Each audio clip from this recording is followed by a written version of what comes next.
यथा स्थान खड़े हो जाएं और परम आदरणीय महाराज जी का खड़े होकर के आप स्वागत करें। जय श्री कृष्ण। नैनों से नैना मिले हम उनके हो गए, नैनों से नैना मिले हम उनके हो गए। हम किसी के रहने की जरूरत नहीं, मुरली वाले ऐसा करम कर दिया। अब किसी के करम की जरूरत नहीं, ओ मुरली वाले।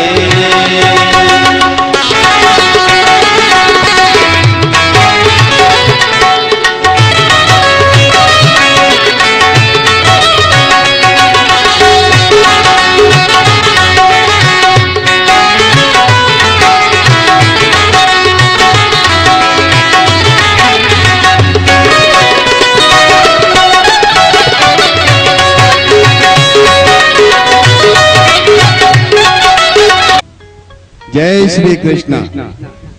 अपनी अपनी उपस्थिति दर्ज कराएं। आप लोग आ चुके हैं यहाँ पर। जय श्री कृष्ण।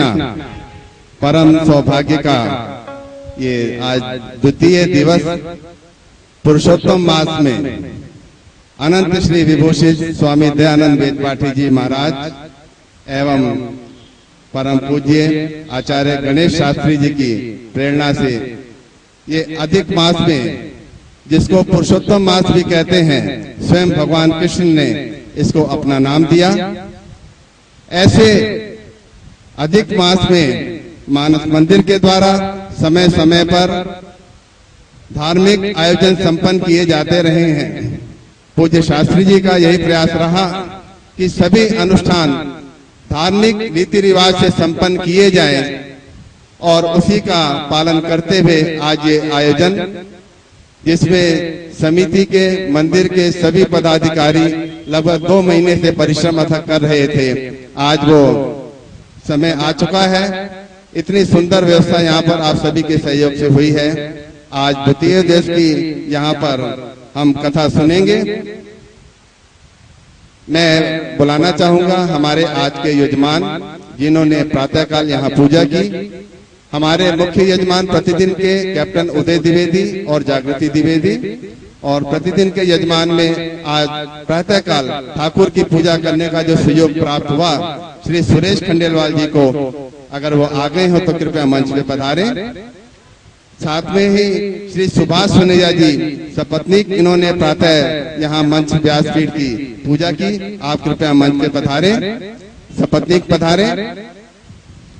ललित शांडिल्य जी जो हमारे साथ 20 वर्ष से जुड़े रहे, मैं आपसे भी प्रार्थना करूंगा, अभी थोड़ी देर के पश्चात जब आरती होगी आप मंच पे आएंगे। पहले व्यास पूजन हम करेंगे। मैं बुलाना चाहूंगा डॉक्टर रामदयाल सविता जी को, कैलाश खंडेलवाल जी को, सुरेंद्र तिवारी जी को, भूषण मांगली जी को। आप भी कृपया मंच पे पधारें और श्रीमद् भागवत महापुराण श्री वृंदावन बिहारी लाल जी का ध्यान करें। ओम इदं विष्णुरूप चक्रमे त्रेधा निदधे पदं वा समो नमस्य पागुं सुरेश्वाः। ओम ब्रह्मज्ञानं प्रथमं पुरस्ताद् विसेमतः सुरुचोपेन आवः।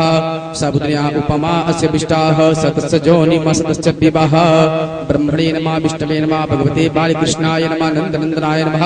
पुष्पं पुष्पमालां वृधापयामि कृता नैवेद्यं निवेदयामि। अनंत कोटि नमस्कारान् समर्पयामि। कृताय पूजाया प्रदक्षिणां समर्पयामि। श्री व्यास पूजनम्।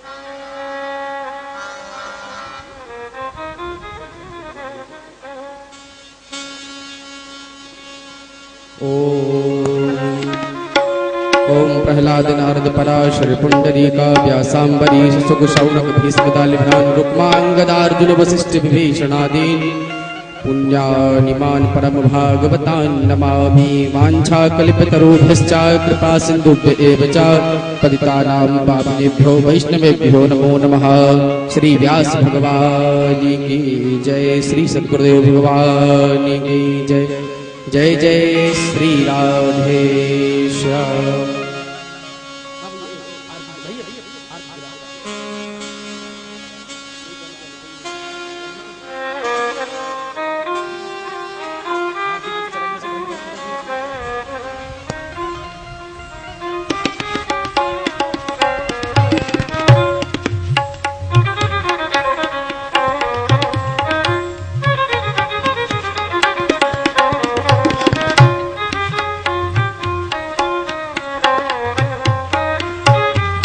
ज्वालामालिन्यैनमागन्धादिभिः सम्पूज्य सर्वोपचारार्थ पुष्पाणि समर्पयामि। सभी भक्त अपने स्थान पर खड़े हो जाएं। हाथ जोड़ करके प्रेम पूर्वक आप खड़े हो जाएं। ठाकुर जी की श्री भागवत भगवान की आरती होने जा रही है। आप सभी यथा स्थान पर पूर्वक खड़े हो जाएं। ओम चंद्रमा मनसो जात चक्षुः सूर्यो अजायत श्रोत्राद्वायुश्च प्राणश्च मुखादग्निरजायत। बाके बिहारी तेरी आरती गाऊं, बाके बिहारी तेरी आरती गाऊं, प्यारे तुमको रिझाऊं, आरती गाऊं प्यारे तुमको रिझाऊं, बाके बिहारी तेरी आरती गाऊं, बाके बिहारी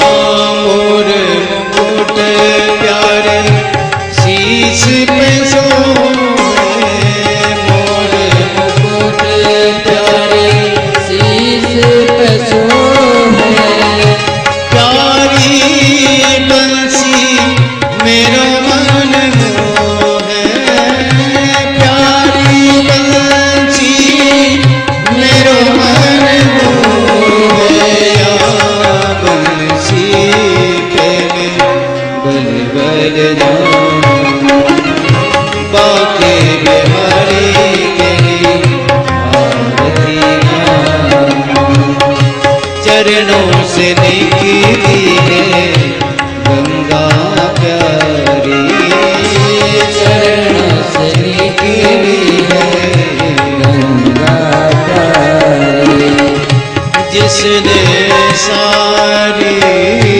दुनिया तारी, जिसने सारी दुनिया तारी, उन चरणों को मैं शीश झुकाऊं, उन चरणों को मैं शीश झुकाऊं, बाके बिहारी तेरी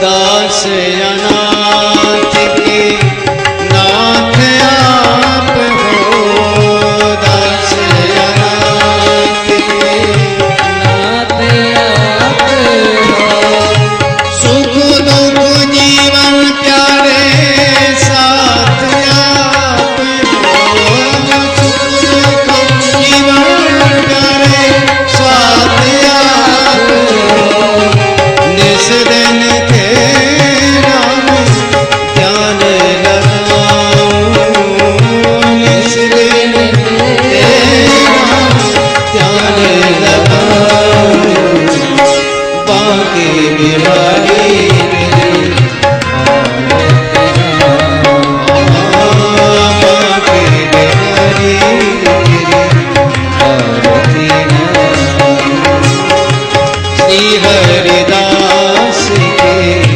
प्यारे तुम हो, हरिदास के प्यारे तुम हो,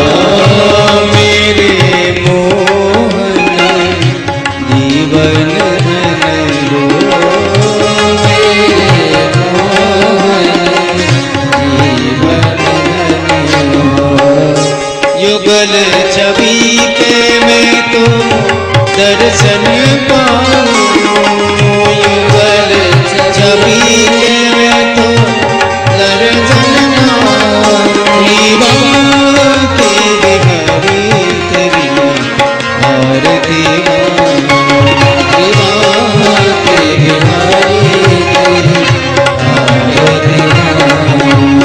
आरती गाँव कर तुम गुर जाओ, आरती गाँव कर तुम गुर जाओ, आरती गाँव कर तुम गुर जाओ, आरती गाँव कर तुम गुर जाओ। तेरी हरी तेरी आरती तेरी हरी तेरी आरती तेरी आरती तेरी आरती तेरी आरती। आराधिक्यं समर्पयामि जलेन शीतलीकरणं पुष्पै देवाय वन्दनं। हरिः ओं यो शान्तिरन्तरिक्षं शान्तिः पृथिवी शान्तिरापः शान्तिरोगदयः शान्तिः वनस्पतयः शान्तिर्विश्वे देवाः शान्ति ब्रह्म शान्तिः सर्वगुण शान्तिः शान्तिरेव शान्तिः सामा शान्तिरेधि।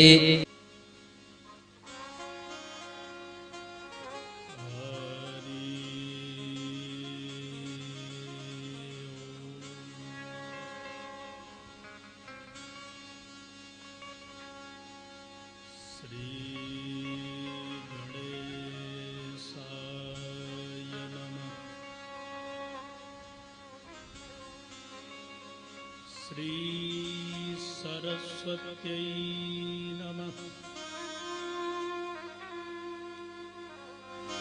श्री सद्गुरु चरण कमलेभ्यो नमो नमः। वंशी विभूषित करां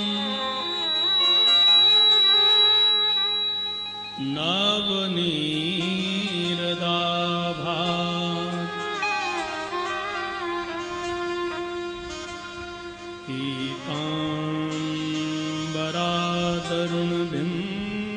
पीताम्बरातरुणबिम्बफला धरोष्टा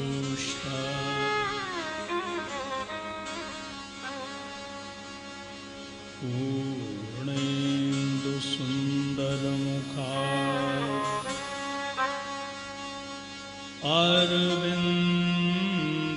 अरविन्दनेत्रा कृष्णात् परं किमपि तत्त्वमहं न जाने।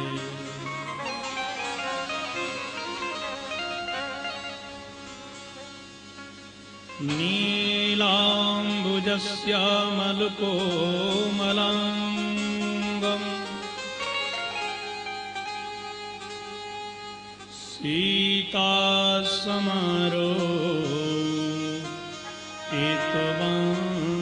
सीतासमारोपितवामभागम्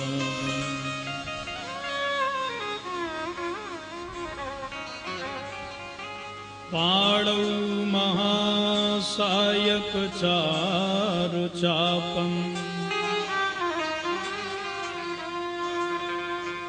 नमामि रामं रघुवंशनाथम्।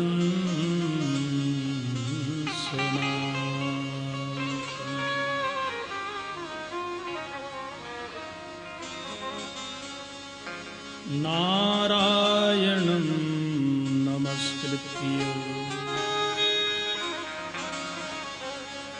नरं चैव नरोत्तमं देवीं सरस्वतीं व्यासं ततो जयमुदीरये।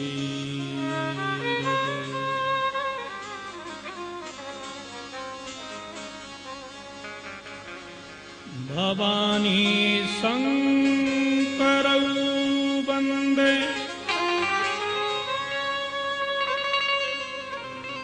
श्रद्धा विश्वास रूपिणौ याभ्यां विना न पश्यन्ति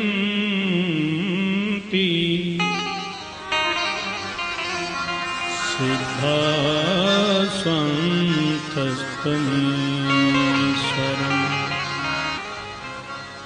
अखण्डमण्डलाकारं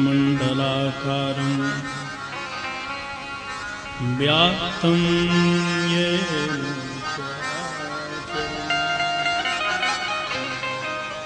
तत्पदं दर्शितं येन तस्मै श्रीगुरुवे नमः। तस्मै श्रीगुरुवे नमः। जय जय श्रीराधारमण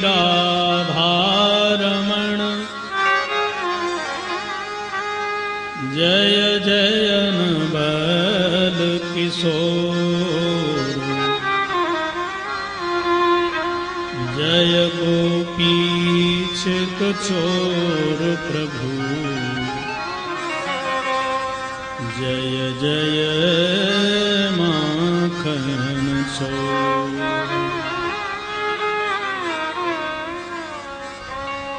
मोर मुकुट कटिकाचनी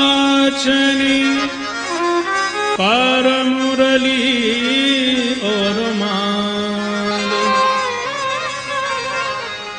यह बानक मोमन बसो सदा बिहारी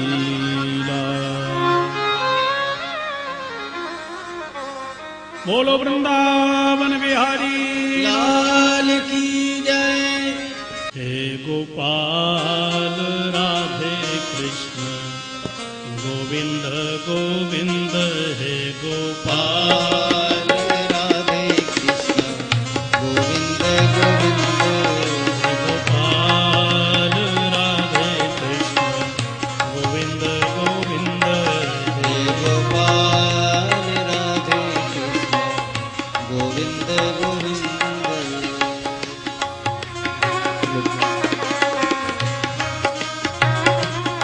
हे गोपाल राधे कृष्ण गोविंद हे गोपाल राधे कृष्ण गोविंद गोविंद। कृष्ण गोविंद गोविंद कृष्ण गोविंद गोविंद कृष्ण गोविंद गोविंद कृष्ण गोविंद गोविंद। कृष्ण गोविंद गोविंद कृष्ण गोविंद गोविंद कृष्ण गोविंद गोविंद कृष्ण गोविंद गोविंद। गोपाल राधे कृष्ण गोविंद गोविंद गोपाल राधे कृष्ण गोविंद गोपाल राधे कृष्ण गोविंद गोविंद गोविंद।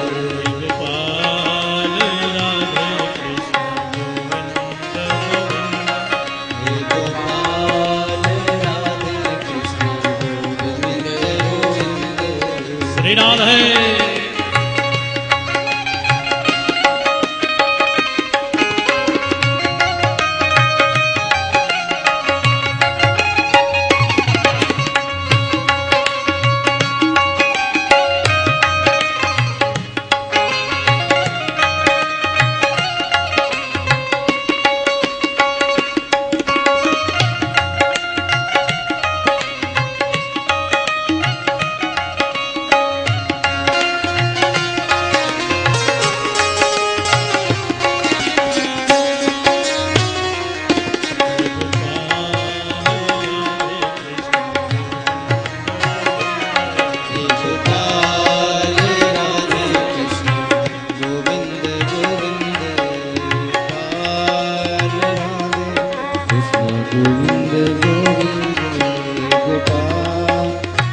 राधे कृष्ण गोविंद गोविंद।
सबई पुंसां परो धर्म यतो भक्ति रतोक्षदे आहैतुक्य प्रतिहता ययात्मा संप्रसीदति।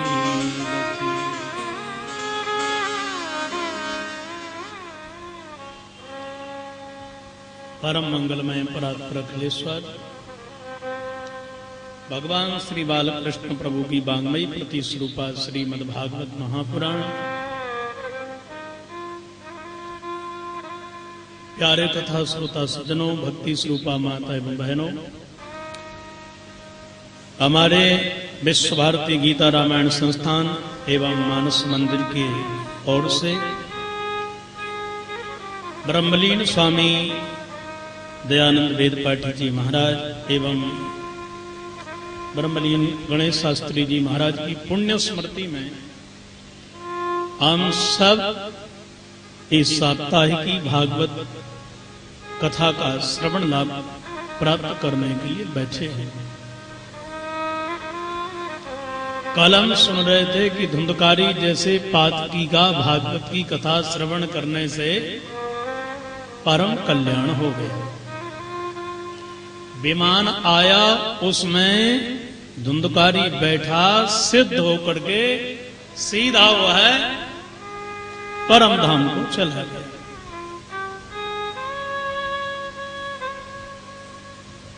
यह देख करके जितने भी साधक जन हैं भागवत की महिमा का गायन कर रहे हैं, भूरी भूरी प्रशंसा कर रहे हैं।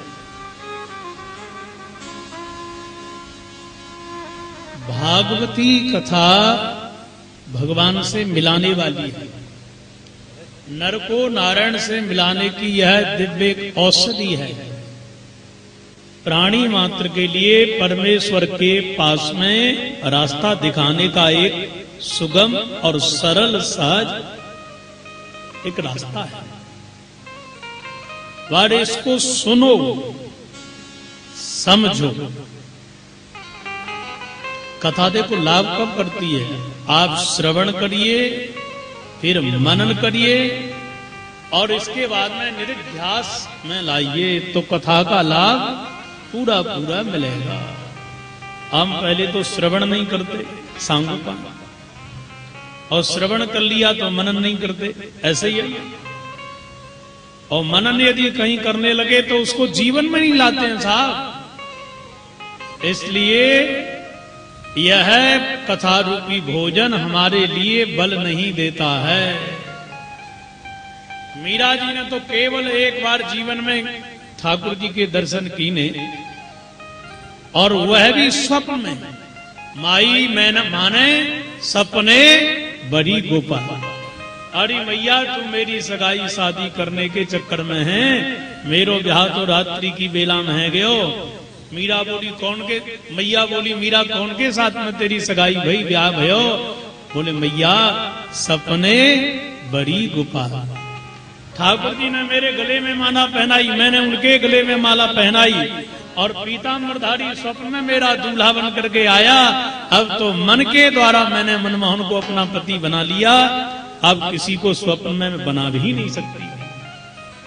और वह स्वप्न को मीरा जी ने चरितार्थ कर दिया। बोलो राधे राधे राधे राधे। दृढ़ विश्वास हो सा।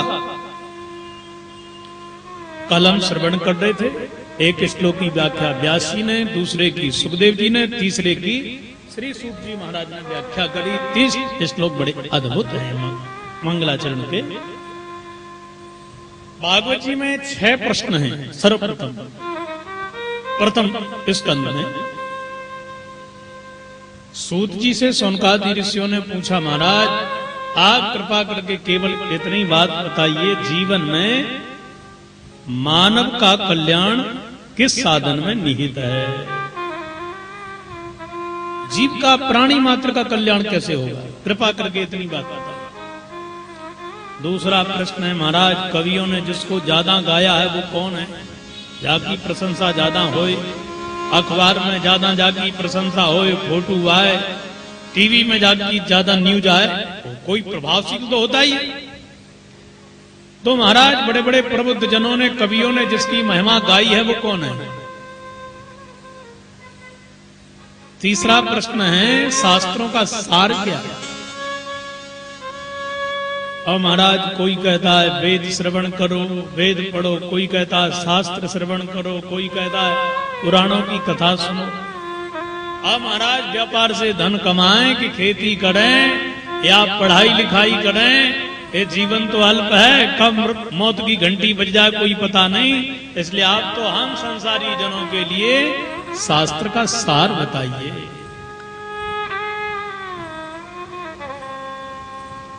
चौथा प्रश्न है, हमने सुना है कि महाराज श्री हरि अवतार लेते हैं ठाकुर जी। अब ब्रह्म को जन्म लेने की जरूरत क्या पड़ गई महाराज? वो तो सर्वव्यापक है, सर्वव्यापक जो हर जगह है उसको जन्म लेने की जरूरत है क्या? बोलो।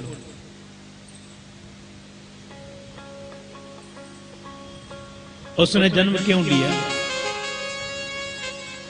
ब्रह्म जो व्यापक बिरज अज, अकल अनीह अभेद। जो ब्रह्म सर्वव्यापक है वह सर्वव्यापी है, अंतर्यामी है। उस परमात्मा को जसोदा नंद के यहां पुत्र बनने की क्या आवश्यकता पड़ गई?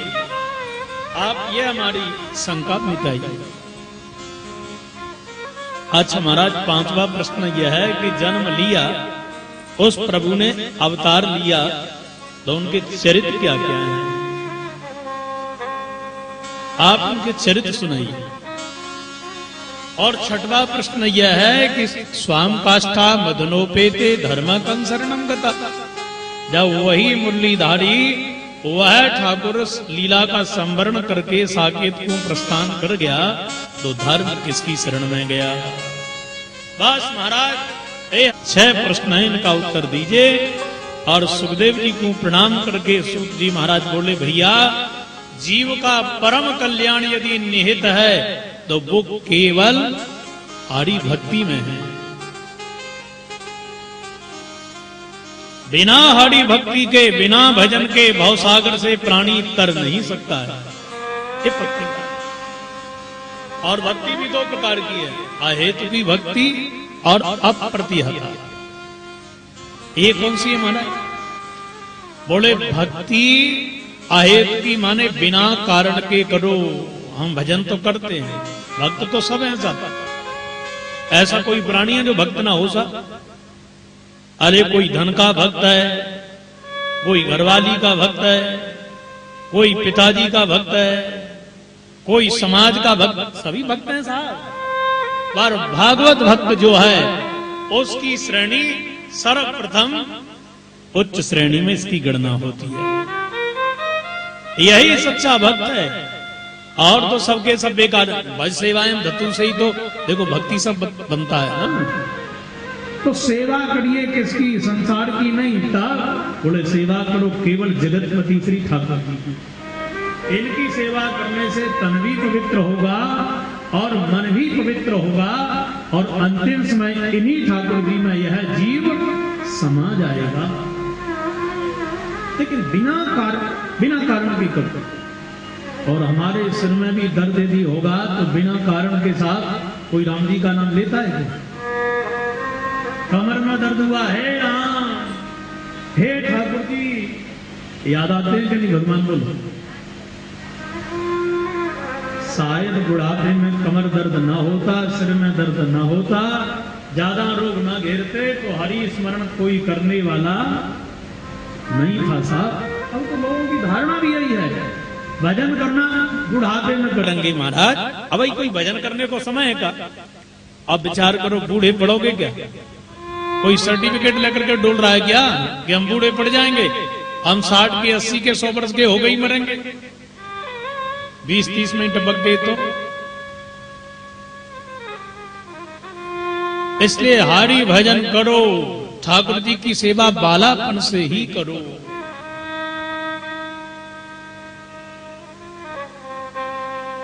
सबई पुंसां परो धर्मो यतो भक्तिरदोक्षजे। अदोक्षज भगवान के चरणों में प्रीति करते हुए आप उनकी सेवा करो, उनके दर्शन करो, उनके लिए भजो। एक न एक दिन मन तुम्हारा उनके चरणों में चिपक जाएगा। फिर मन दूसरी जगह लगाने पर भी नहीं लगेगा। फिर संसार की सेवा तन से करो, मन से उनका स्मरण करो।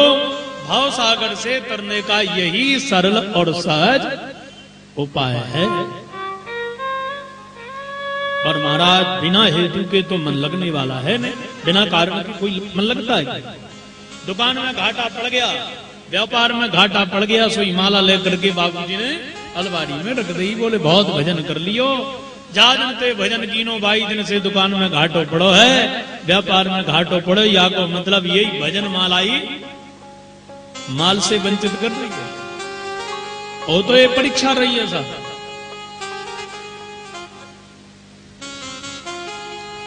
बार हमारी रुचि खत्म हो गई। इसका मतलब प्रीति धन में थी साहब, प्रीति हमारे लिए व्यापार में, भगवान से नहीं है।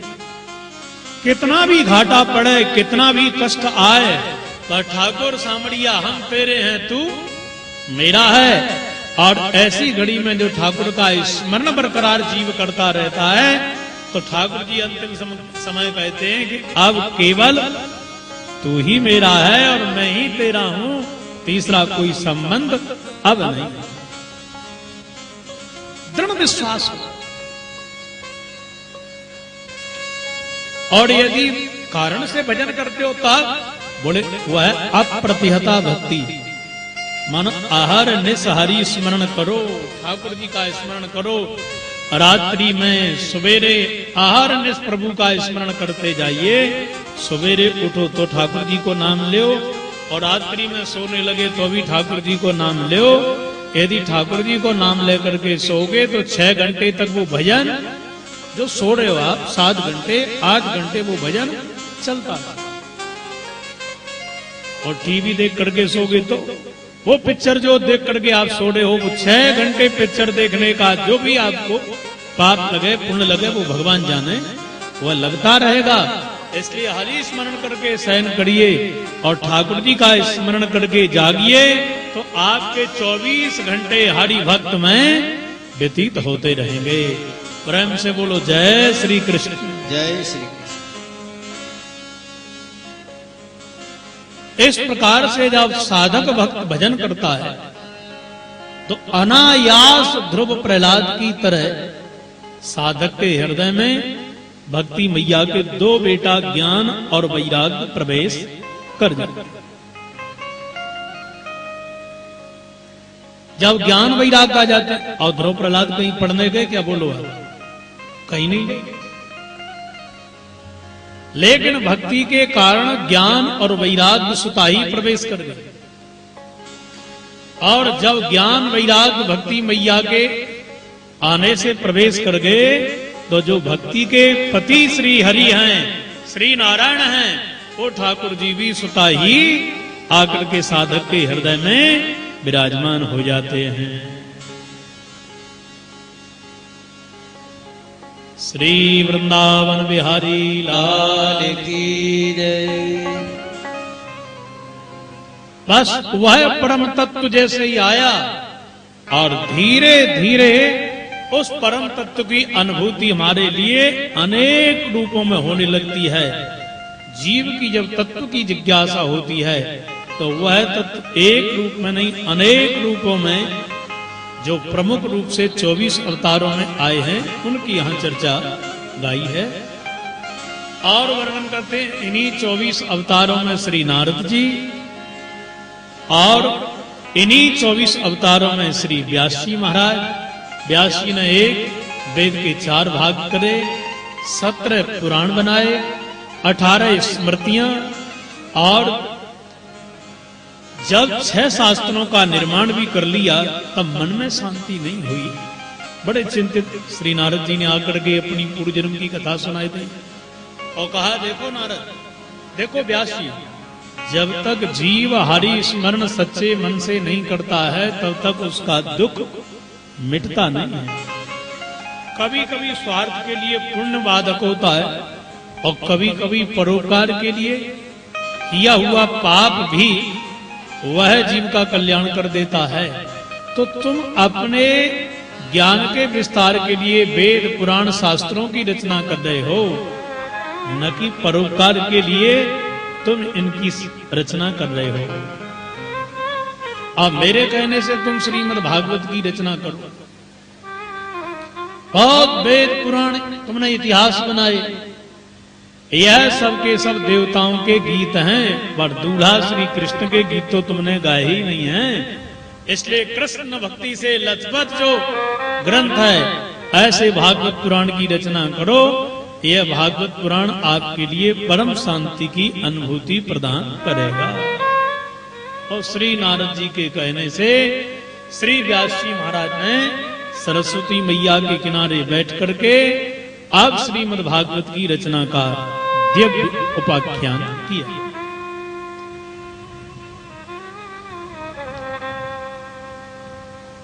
और यही श्रीमद् भागवत महापुराण श्री व्यास जी ने जब रचा तो सुखदेव जी को पढ़ा दिया। सुखदेव जी ने राजा परीक्षित को गंगा के किनारे सांगोपांग 7 दिन में यह प्रसंग सुना दिया।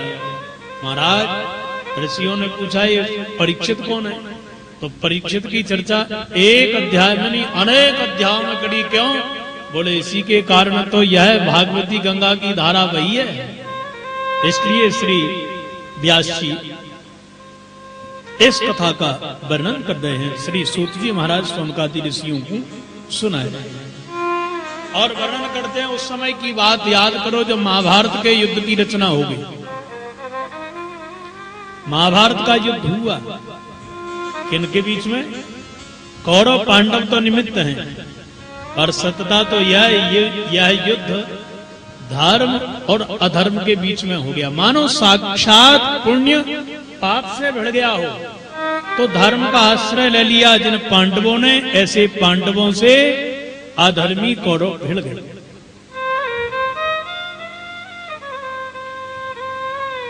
महाभारत के युद्ध का परिणाम धर्म के पक्ष में गया। धर्म देखो संकट में पड़ सकता है। सूर्य के लिए कोहरा ढक सकता है पर नष्ट नहीं कर सकता है। कोहरा आने पर ऐसा नहीं, बादल आ गया तो इसका मतलब ये नहीं है कि सूर्य खत्म हो गया साहब, कि चंद्रमा खत्म हो गए। थोड़ी देर के लिए वह आपके लिए हमारे लिए दिखाई जरूर नहीं देते हैं, पर वह सूर्य चंद्रमा तो नित्य हैं। वह सत्य तो नित्य है, वो कभी नष्ट नहीं होता है। परंतु कभी कभी संकट के बादल सत्य को घेर जरूर लेते हैं। वह डटे रहो साहब, सत्य सत्य है। थोड़ी देर के लिए उसके लिए ढका जा सकता है, झुटला जा सकता है, पर सत्य को नष्ट नहीं किया जा सकता। क्यों? बोले सत्य तो स्वयं परमात्मा का प्रतीक है, ठाकुर जी का रूप है, इसलिए सत्य खत्म नहीं होता।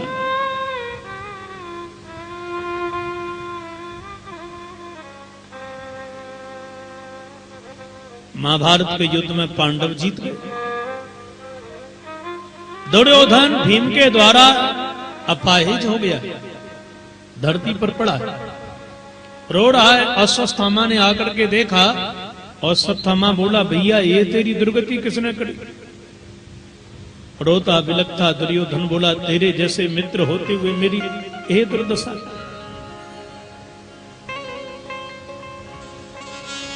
अश्वत्थामा बोला ये मेरे जैसे मित्र होते हुए दुर्दशा नहीं, तेरे कारण हुई ये दुर्दशा। वो कैसे? अश्वत्थामा ने कहा तूने सेनापति गलत चुना। सेना का नायक, देश का नायक और समाज का नायक, धर्मपीठ का नायक जब गलत होगा तो परिणाम भी गलत ही होगा। सेनापति चुना तूने गलत। अब भीष्म पितामह के लिए तूने सेनापति बनाया, तन से तेरी ओर था पर मन तो उसका पांडवों की ओर था। वो हमेशा पांडवों को आशीर्वाद ही दिया करते थे। हमको सेनापति बनाया होता तो विजय श्री तेरे आज कदम चूमती दुर्योधन। और जैसे तैसे भीष्म पितामह समाप्त भी हो गए तो तूने वो कर्ण के लिए सेनापति बना दिया। अब कर्ण तो कुंती का ही पुत्र था, ये तो पांडवों का ही भाई था, वो स्वयं मर गया पर महाभारत का युद्ध जीतने नहीं दिया।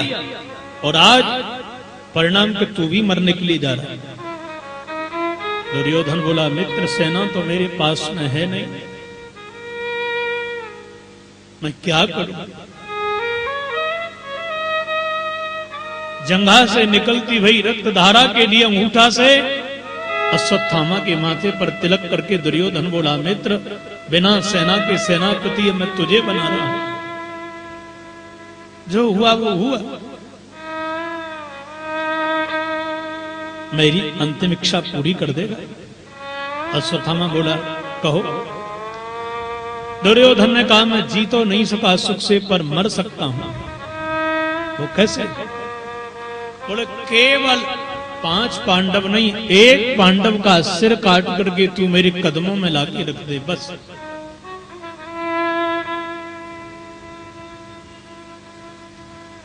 अश्वत्थामा बोला दुर्योधन ये रवि अस्त हुआ है, उदय होने से पहले पहले मैं एक नहीं 5 पांडवों के सिर काट के तेरे कदमों में रख दूंगा, ये मेरी प्रतिज्ञा है।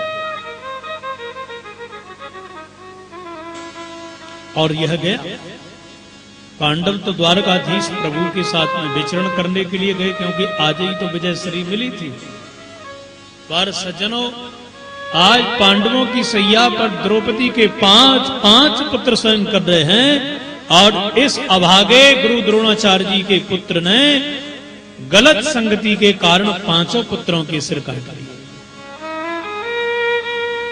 वस्त्र में बांध लिया, दौड़ करके आया और आकर के बोला दुर्योधन निशीत की बेला सूर्योदय नहीं हुआ, मैंने कहा था कि सूर्य उदय के पहले पहले 5 पांडवों के सिर काट करके लेकर के आऊंगा, देख 5 पांडवों के सिर लेकर के आया हूं। इतना दुर्योधन ने सुना, परम प्रसन्न होकर के बोला मुझे 5 से 4 से लेना देना नहीं, जिस भीम ने मेरे 99 भैया 100 मेरे सहित मृत्यु लोक को पठा दिया उस भीम का सिर मुझे दे दी बस। और क्रोधावेश में आकर के इस दुर्योधन ने भीम के सिर को पकड़ के जो मसला क्या हुआ है पानी के गुब्बारे की वायु की गुब्बारे की तरह फूट गया और बिलखता दुर्योधन बोला अश्वत्थामा ये पांडव नहीं थे,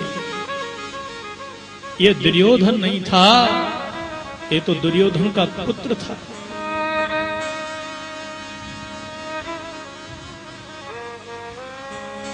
ये तूने क्या कर दिया? महात्मा मतंग का साप लगा है सज्जनों इसके लिए कि जीवन में जब तुझे ज्यादा प्रसन्नता होगी और ज्यादा तुझे दुखी और खिन्न मन तेरा जब हो जाएगा, तू टूट जाएगा, तब तेरे प्राण निकल जाएंगे। आज बहुत सुख हुआ कि मेरे शत्रु मर गए, पर दुख हुआ कि जल देने वाला कोई नहीं रहा। ये तो पांडव ने पांडवों के पुत्रों को मेरे मित्र ने मार दिया, ये क्या इसने कर दिया? तब यह टूट गया, प्राण निकल गए। पांडव विचरण करते हुए जब कक्ष में आए, द्रौपदी ने अपने 5 पुत्रों के सिर विहीन धड़ों को देखा तो धरती पर गिर पड़ी और दहाड़ के बोली हे विधाता ये क्या हो गया? मेरे 5 पुत्रों के सिर काट करके कौन ले गया? माता शिशूना निधनं सुताना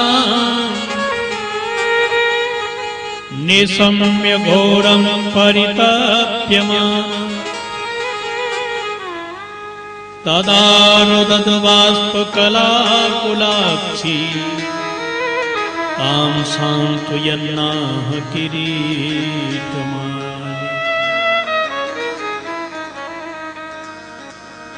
हे द्वारकाधीश, आज मैं बर्बाद हो गई। रोने की बिलखने की आवाज सुन करके द्वारकाधीश प्रभु दौड़ करके आए।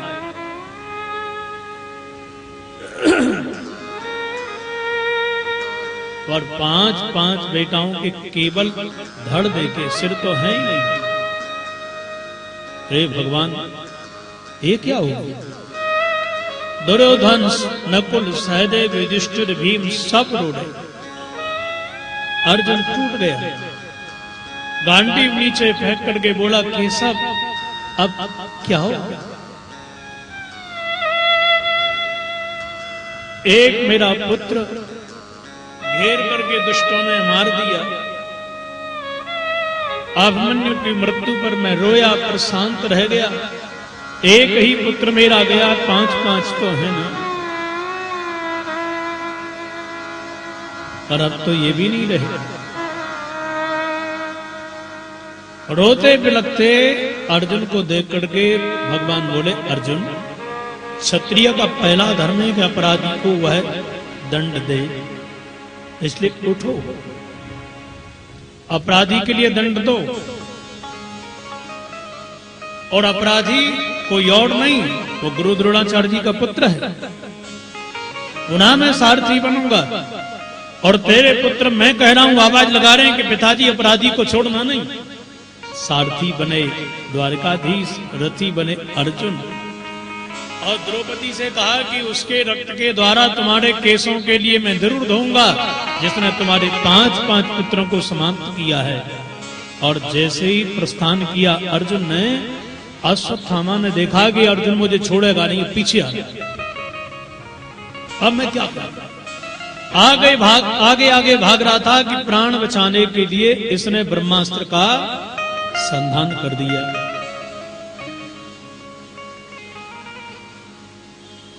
जैसे ही ब्रह्मास्त्र का संधान किया,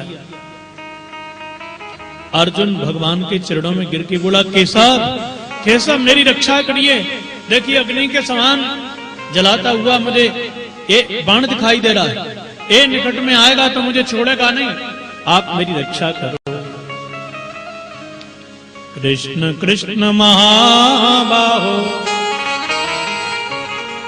भक्तानां अभयंकर, त्वमेको दह्यमाना अपवर्गोऽसि संसदे। है केशव, आप मेरी रक्षा करिए। आप यदि मेरी रक्षा नहीं करोगे तो मैं बच नहीं सकता। यह बाण अग्नि के समान जलाता हुआ आ रहा है, आप मेरी रक्षा करो। ठाकुर जी बोले, अर्जुन तुम भी तो ब्रह्मास्त्र जानते हो।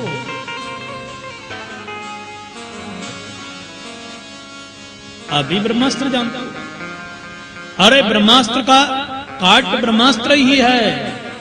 विदेशी लोग यदि बड़ी बड़ी मिसाइलें तैयार कर रहे हैं तो हमको भी करना चाहिए। एक आक्रमण कर रहा है, एक शांति दूत बन के घूम रहा है, इससे काम चलने वाला नहीं है। शस्त्र का काट शस्त्र ही होता है, शास्त्र का काट शास्त्र ही होता है, धन का काट धन ही होता है। इसलिए तुम भी अब ब्रह्मास्त्र उठाओ। और तुम तो चलाना भी जानते हो, रोकना भी जानते हो।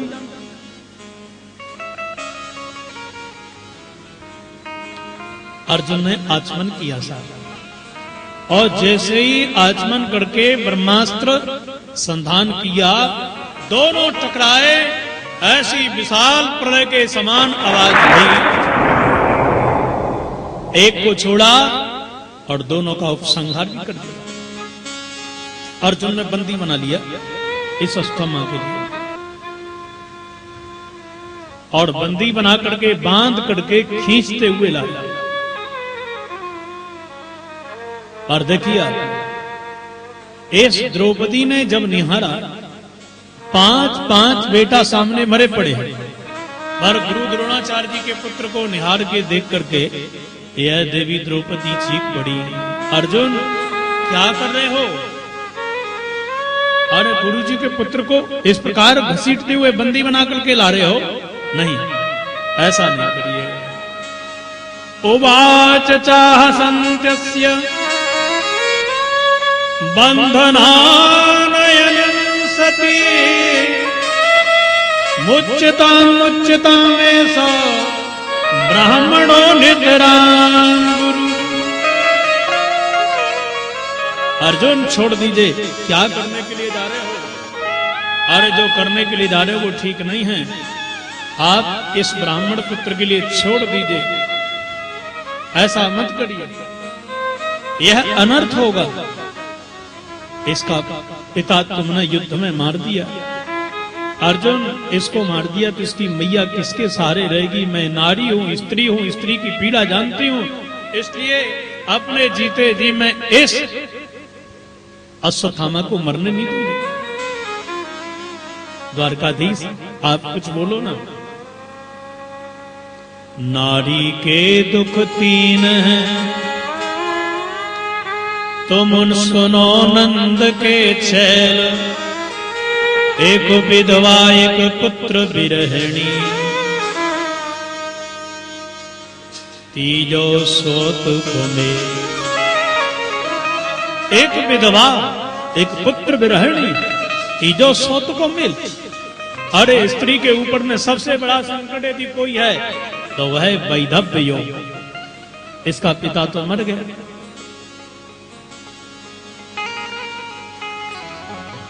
अब इसको भी आपने मार दिया, जिसकी मैया किसके सहारे रहे? वो तो वैसे ही मर जाएगी, इसलिए आप इसको न मारिए, छोड़ दीजिए।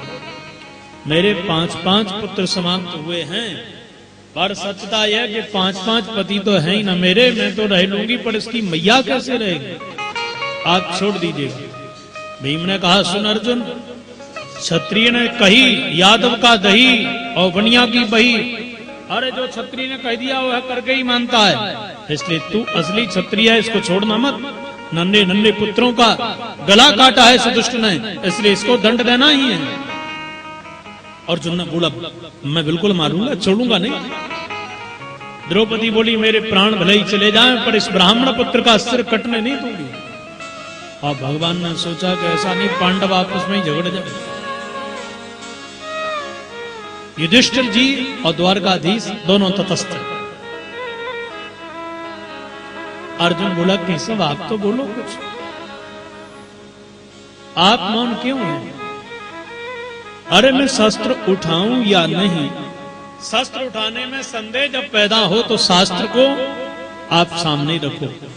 आप किसी विद्वान ब्राह्मण से, साधु से पूछो, महाराज क्या करना चाहिए बहु, ऐसा काम करें या नहीं? तो अर्जुन बोला, महाराज आपसे बड़ा शास्त्रज्ञ तो कोई दुनिया में है ही नहीं,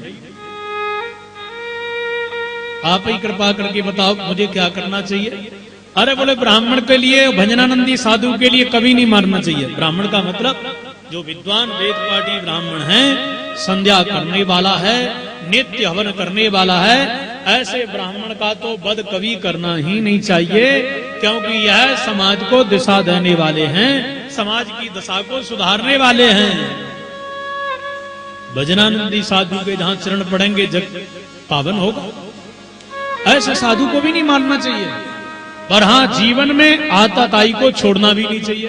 बिगड़ा हुआ शब्द है आतंकवादी, इनको छोड़ना नहीं चाहिए। और न जाने कितने लोगों के लिए अनाथ बनाएंगे, कितनी माताओं को बांझ बनाएंगे, कितनी देवियों के लिए विधवा बनाएंगे, इसलिए उनको छोड़ना नहीं चाहिए।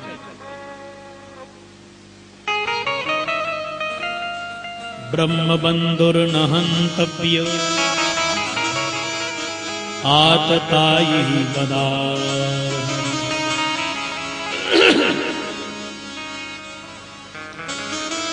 ब्राह्मण को मारना नहीं चाहिए, आतंकवादी को छोड़ना नहीं चाहिए। अब अर्जुन संकट में पड़ गया, क्या करना, क्या नहीं करना। तुरंत समाधान निकाल लिया। अरे बड़े लोगों के लिए बड़ा ही दंड मिलना चाहिए भैया, गद्दी पे बैठे हैं, सम्मान तो ज्यादा पाते ही हैं, तो उसके लिए दंड भी बड़ा ही मिलना चाहिए भाई। एक बार सिर काट दिया तो ये मर जाएगा, पर ऐसा दंड दूंगा कि दिन में 4 बार याद करेगा तो रोजीना 4 बार ही मरेगा। और अर्जुन ने दंड दिया। बोले वपनम द्रवणादानम स्थानान्यर्यापणम तथा एष ही ब्रह्म बंधुना बधो नान्योस्ति दैव। एक तरफ के बाल बनाऊंगा, माथे की मणि निकालूंगा, जितनी बार याद करेगा उतनी बार मरेगा। और समाज से धक्का दे करके भगा दिया। ऐसा बुरा लगा कि महाराज प्रतिशोध की अग्नि में जल रहा है, एक पांडव को जिंदा नहीं छोड़ूंगा। जो मेरा अपमान किया इसका बदला तो लेकर के ही मानूंगा। अब बड़ा कष्ट में है। यद्यपि जगदा ऋण दुख यद्यपि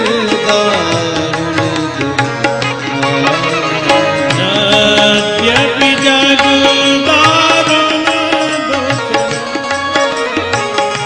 यद्यपि जगदा सबते कठिन जाति अपमान, सबसे कठिन जाति सबते कठिन जाति अपमान, सबसे कठिन जाति। अश्वत्थामा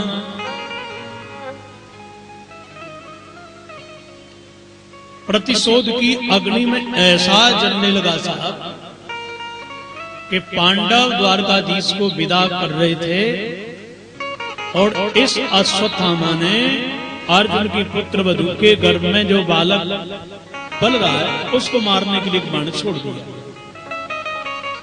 5 बाण पांडवों को मारने के लिए भी छोड़ दिए। पर उत्तरा ने जब सामने देखा तो वह दौड़ी दौड़ी जाके ठाकुर जी के चरणों में गिरी, नाथ कृपा निधि मेरी रक्षा करिए। भगवान द्वारकाधीश बोले तुझे क्या होगा? अरे सरकार मुझे मारने के लिए ये बाण आ रहा है देखिएगा, और मुझे नहीं। तब बोले मेरे घर में पल रहे मेरे कुल के दीपक को मारने के ताई आ रहे हो है, आप रक्षा करो। मैं आपकी शरणों में हूं मैं। और सुनिए महाराज, यह मेरा पुत्र नहीं है, हमारे कुल का दीपक नहीं, आपका परम भक्त भी है और आपकी प्रतिज्ञा है कि मैं अपने भक्त की रक्षा सदैव करता हूं। यह मर गया तो आपका नाम भक्त वत्सल मिट जाएगा, इसलिए आप कृपा करिएगा। पाहि पाहि महायोगिनी देव देव जगतपते नान्यं त्वद्भयं पश्ये यत्र मृत्यु परस्परम्। हे प्रभु आप रक्षा करो। भगवान ने अंगूठे के समान रूप धारण किया और मैया उत्तरा के गर्भ में प्रवेश कर गए और देवी उत्तरा के गर्भ में प्रवेश करके अपनी गदा चला करके इस बालक की रक्षा कर रहे हैं। यहाँ सूत जी कह रहे हैं बालक मर गया था पर उस बालक को जिंदा कर दिया ठाकुर जी ने। और जिंदा जब यह बालक हुआ तो बस एक दृष्टि लगाई और टुकुर टुकुर वही ठाकुर जी की मधुर छवि अपने नेत्रों के द्वारा पीने लगा। यह दर्शन करते करते अघा नहीं रहा है, पर कुंती बुआ ने देख लिया, वाह प्रभु जय हो आपकी, ऐसी बड़ी कृपा। मेरे बच्चों की रक्षा तो करी, पर आज मेरे कुल के दीपक की रक्षा कैसे करी? मेरी पौत्र वधू जो है उत्तरा के घर में प्रवेश करके आपने मरे बालक को जिंदा करके बचा लिया। मेरी आपने पौत्र वधू के लिए, मेरे होने वाले वंशज के लिए आपने आज अभय प्रदान की नहीं है। बुआ जी हाथ जोड़ के बोल पड़ी, स्तुति गाना, नाथ आपके लिए मैं कैसे भूल सकती हूं?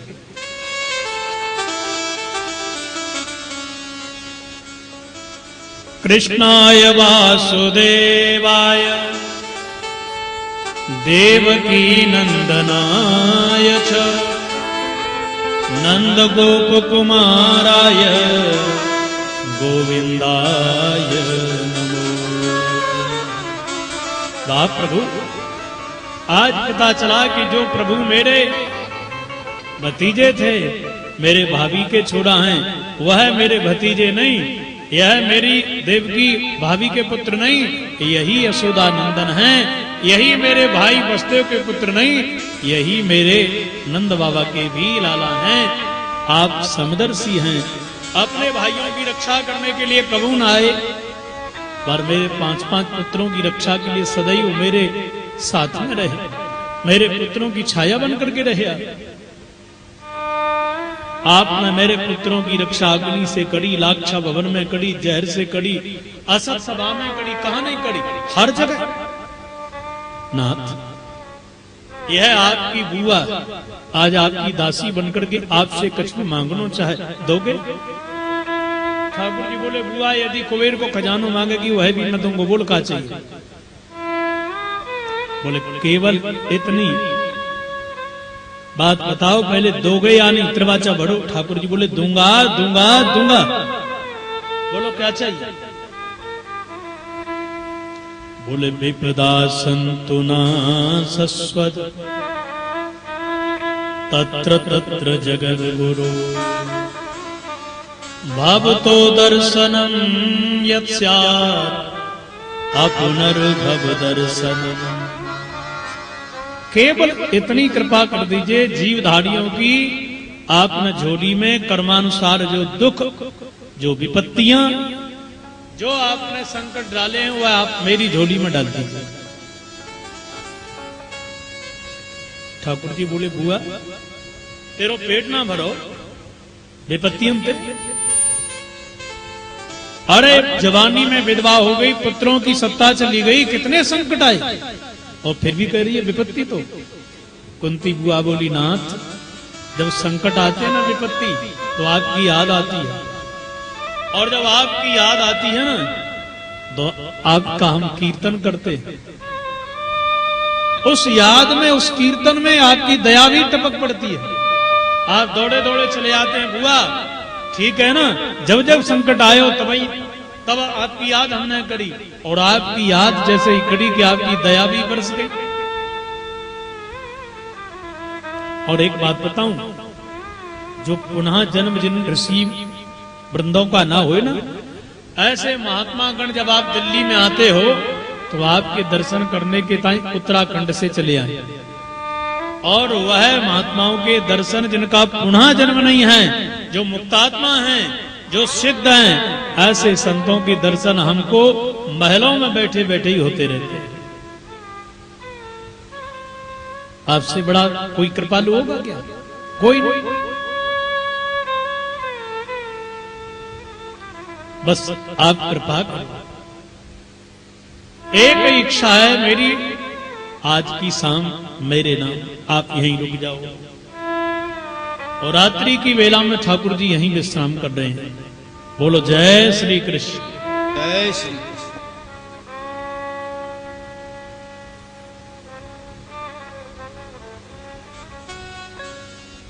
राधे तेरे चरणों की, श्यामा तेरे चरणों की, गर धूल जो मिल जाए, राधे तेरे चरणों की, श्यामा तेरे चरणों की, गर धूल जो मिल जाए,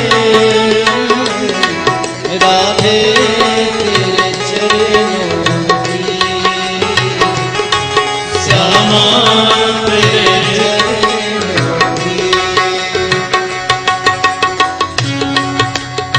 श्री राधे।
खिल जाए दिल की कल खिल जाए राधे तेरे चरणों की श्यामा तेरे चरणों की गर धूल जो मिल जाए राधे तेरे चरणों की रे राधे ताली लगाते हुए गए।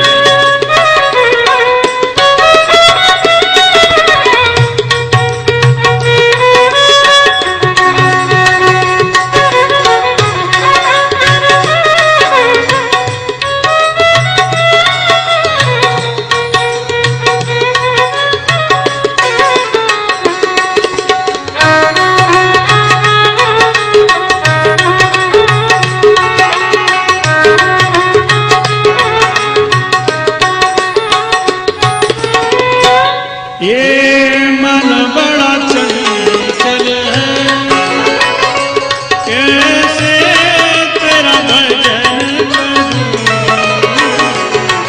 ये मन बड़ा चंचल है कैसे तेरा भजन करूं ये मन बड़ा चंचल है तेरा भजन करूं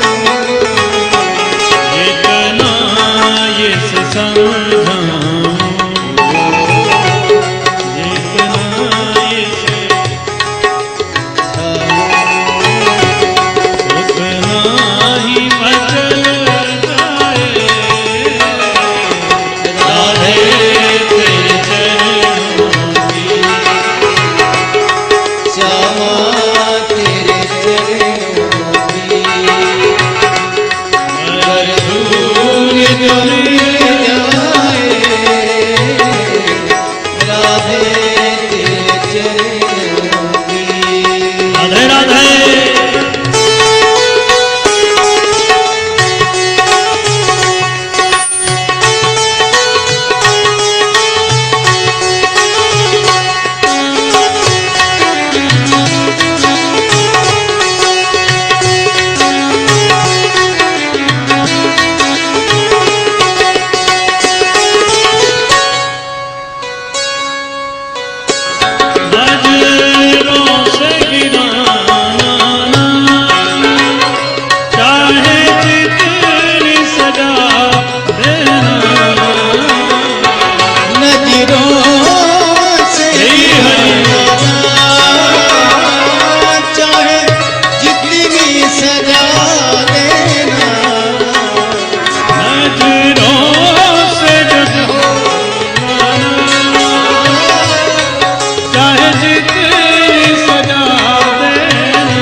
जीवन की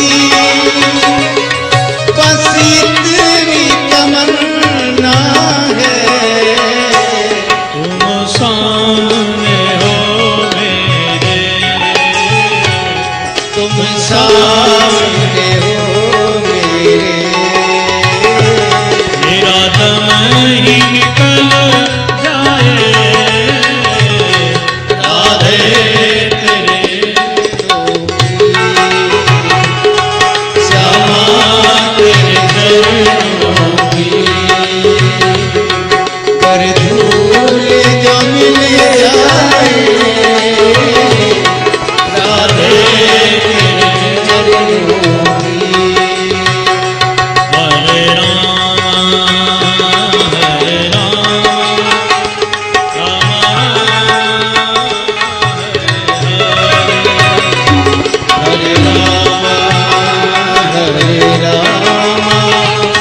राम राम हरे हरे, हरे कृष्णा कृष्ण कृष्णा हरे हरि बोल।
अस्तु ध्यान दें हम लोग। रात्रि के बेला में मैया कुंती के कहने से द्वारकाधीश जी रुक गए। बुआ जी ने कहा लाला आज की शाम मेरे नाम, मेरे कहने से तू रुक जा। द्वारकाधीश बोले बुआ ठीक है। अब कबू अर्जुन कहें, कबू सहदेव, अच्छा छोटे भैयन के कहने पे ना रुकोगे कहा, कबू नकुल कबू सहदेव, कबू अर्जुन कहते अच्छा मित्रता के नाते ना रुकोगे। आज बुआ जी की आज्ञा है, रुक गए ठाकुर जी। देखो साहब वो अपना काम कर रहा है, अपन लोग अपना काम करेंगे, ठीक है। अपने अपने काम में सब मस्त है साहब।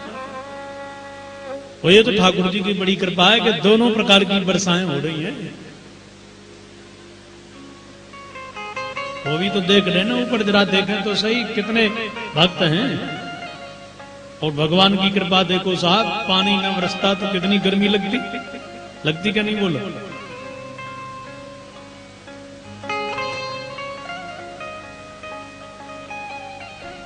अस्त ध्यान दें। रात्रि की वेला में रुकने पर श्री द्वारकाधीश ने देखा कि जरा देखूं तो सही कौन कौन सो रहा है, क्या क्या घटना इंद्रप्रस्थ की नगरी में घटित हो रही है। और अपने बड़े भैया के कमरे से ही प्रारंभ कीनो महाराज युधिष्ठिर जी के रूम से रोने की आवाज। और बड़े भैया तो रो रहे हैं। अर्जुन सो रहा है, नकुल सहदेव भीम और युधिष्ठिर जी रो रहे हैं। द्वारकाधीश जाकर के बोले, बड़े भैया आप क्यों रो रहे हो? बोले, जय जय, मेरे कारण कितने लोग मर गए, ये हत्या मेरे माथे लग गई, मुझे ऐसा नहीं करना था। मुझे चाहिए था कि दुर्योधन को राजा बनवा करके मैं जंगल में वास करके थोड़ा ही जीवन था व्यतीत कर लेता, पर इतने लोगों का रक्त बहवा दिया, और उस रक्त बहाने का परिणाम क्या है?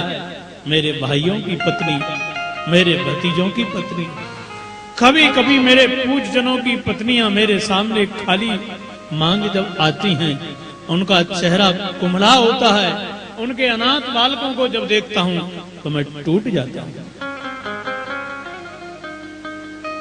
क्या करूं, कहां जाऊं? ऐसा लगता है कि दिल्ली का सिंहासन नहीं, ये शवों का ढेर है, ये मुर्दाओं का ढेर है।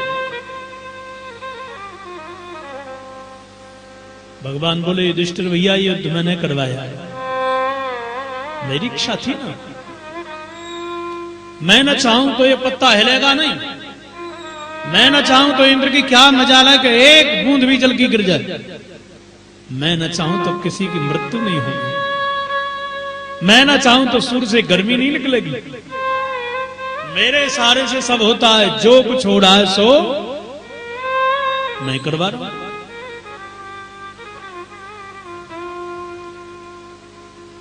ईश्वर जो कुछ भी करता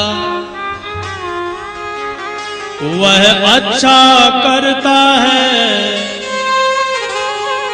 काहे को मानव तुम परिवर्तन से डरता है।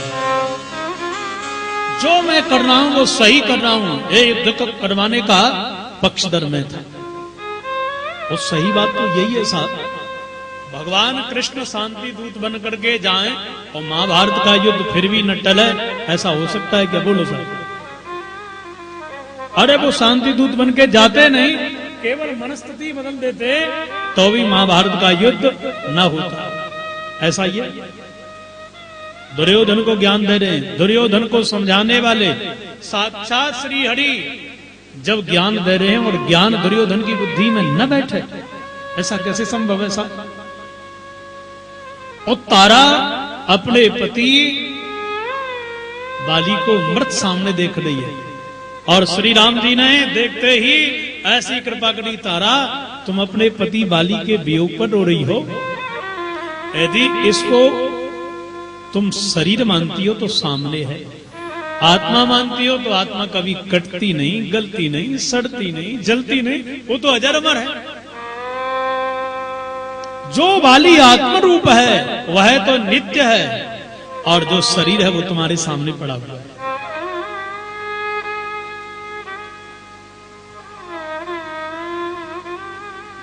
तारा बिकल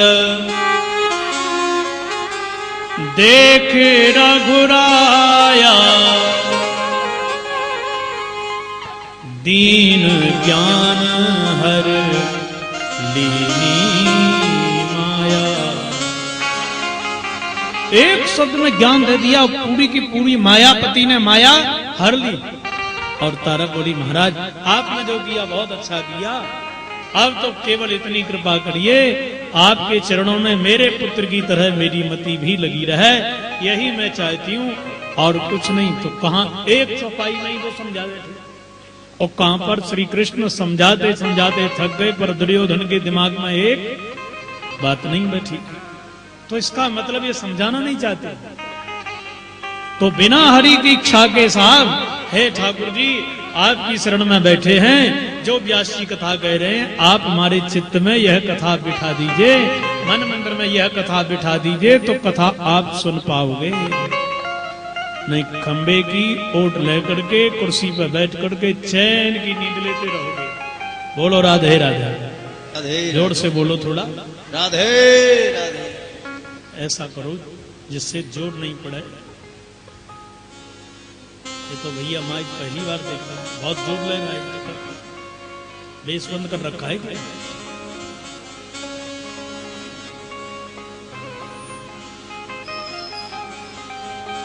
मैसेज ले आएगी कहीं तार टकरा गया।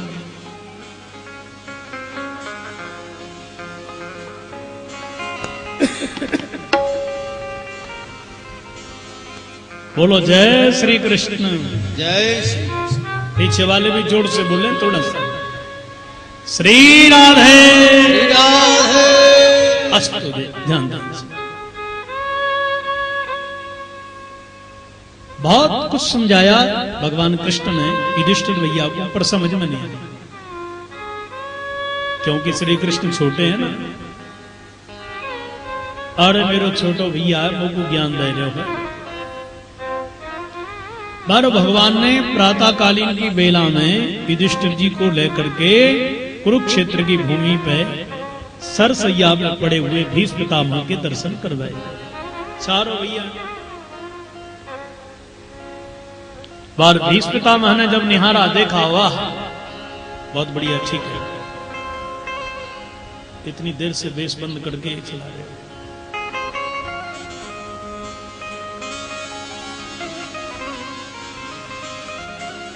भीष्म पितामह के नेत्रों में प्रेम की वर्षा होने लगी।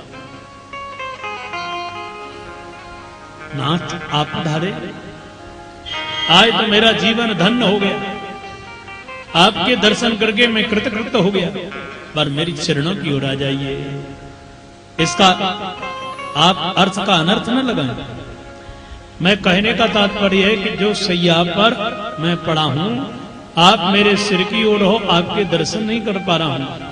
आप मेरे चरणों की ओर आओगे, यह अपराध है, पाप है, निंदनीय मेरा विचार है, परंतु आपके दर्शन तो मुझे मिल ही जाएंगे। ठाकुर जी चरणों की ओर आ गए। आप बाबा क्या इच्छा है तुम्हारी? बोले खड़े रहो। कब तक? बोले जब तक मेरे प्राण निकल न जाए तब तक खड़े रहो। सीधे खड़े हो जाओ। सदैव देवो भगवान प्रतीक्षता कलेवरम यावदिदं हिनोम्यहम् प्रसन्न वक्त्रारुण लोचनोल्लसन् मुखाम्बुजो ध्यान पथश्चतुर्भुज। हे त्रिलोकी के नाथ, आप केवल सीधे तब तक खड़े रहिए। कब तक? बोले जब तक मेरे प्राण निकल न जाएं तब तक आप सीधे खड़े रहिए। बस इन नेत्रों के द्वारा आपकी मधुर छवि को पीता रहूं, इतना पीऊं कि इसकी प्यास बुझे नहीं। दिन प्रतिदिन पल पल ये बढ़ती जाए। भगवान बोले जब तक प्राण न निकल जाए खड़ा रहूं। बोले हाँ महाराज। मैया कह कह करके समाप्त हो गई बेचारी, परेशान है गई। अंत में तो मैया ने कहना ही बंद कर दी नो, और हमेशा कहती रही, ए लाला सीधो खड़ो हो जाना, ए लाला देख तूने एक टांग फिर टेढ़ी करी, पर हम कबू सीधे खड़े ना भाई। एक पल दो पल घड़ी आधी घड़ी खड़े होते के भाग जाते। बाबा कह रहे हो जब तक खड़े रहो जब तक मेरे प्राण ना निकल जाए। और फिर यह तो इच्छा मृत्युधारी हैं, यह तो चाहेंगे तो वर्षों तक नहीं मरेंगे, 1000 वर्ष तक नहीं मरेंगे, लाख करोड़ वर्ष तक नहीं मरेंगे। जब तक भीष्म पितामह चाहेंगे नहीं तब तक इनके प्राण नहीं निकले।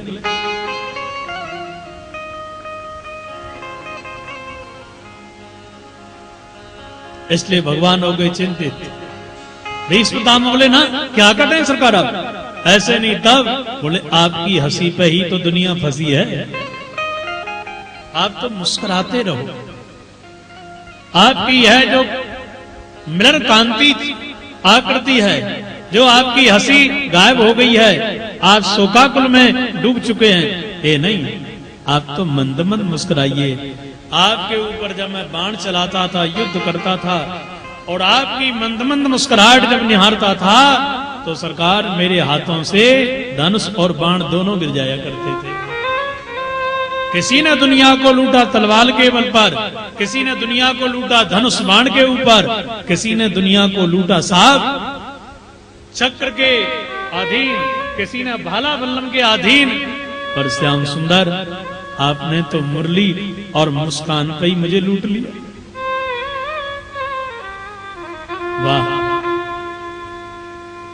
इस मुरली की तान और आपकी सांवड़ी सलोनी छवि, बस यही निहारने के लिए मैं महाभारत के युद्ध को करने के लिए तैयार हुआ। मैंने विचार किया कि पांडव धार्मिक हैं, पांडवों की ओर से लड़ूंगा तो हानि हानि है। पांडवों का नायक बनेगा अर्जुन, और अर्जुन आगे नहीं रहेगा, वो मुझे आगे करेगा, मेरे रहते हुए कहेगा कि बाबा आप आगे रहो, पीछे अर्जुन, अर्जुन का सारथी कृष्ण बनेगा।